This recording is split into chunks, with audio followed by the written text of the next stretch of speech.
Is Maryland's Wes Moore the nation's worst governor? That's a provocative question raised in a new op-ed, sharply criticizing Moore's handling of state finances, crime, and accountability. Fox 45's Rebecca Pryor spoke to the local economist who wrote it and asked the governor's office to respond. Yeah, despite recent polling showing that Moore maintains a high approval rating, this economist argues Moore is Maryland's biggest letdown. Frankly, our economy demands. When Maryland Governor Wes Moore took office 2 years ago, pledging to tackle education, the economy, and public safety. Let's lead. The stakes were high and expectations even higher. I mean, no one has a resume like him. You know, best-selling author, Rhodes Scholar, military service, investment banker. But registered Democrat and local economist Anirban Basu now saying Moore's performance has fallen far short. In an op-ed published in the Baltimore Sun, Basu dubbing him America's most disappointing governor. The last 2.5 years have been tough on Maryland. Many people have moved out. Job creation has not been strong.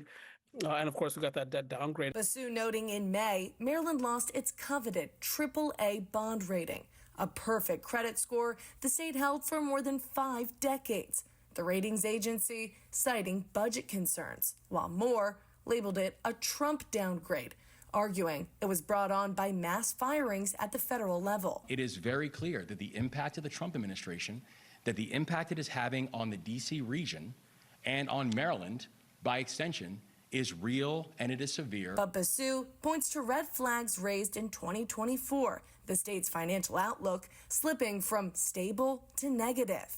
So Maryland's economy is already slumping before Donald Trump returns to 1600 Pennsylvania Avenue. Instead, the opinion piece claiming Moore's overspending led to this year's $3 billion budget deficit, triggering $1.6 billion in new taxes. Meanwhile, governors in North Carolina and Missouri, by the way, the governor of North Carolina is a Democrat, governor of Missouri is a Republican, are finding ways to save their taxpayers' dollars, to bring more wealth and investment into their states. It's exactly what Maryland needs to do, and we're just going in the wrong direction. But finances weren't the only focus. Basu also citing growing juvenile crime concerns.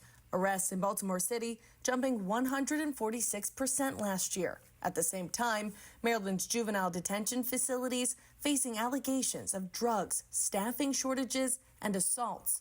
Moore recently ordering the head of DJS to resign. However, critics argue he was slow to act. For months, there have been complaints about juvenile crime and, Secretary Schiraldi's approach not working. Basu also questioning Moore's priorities, accusing him of spending more time focused on his national brand. Someone who has served this country overseas than solving problems here at home.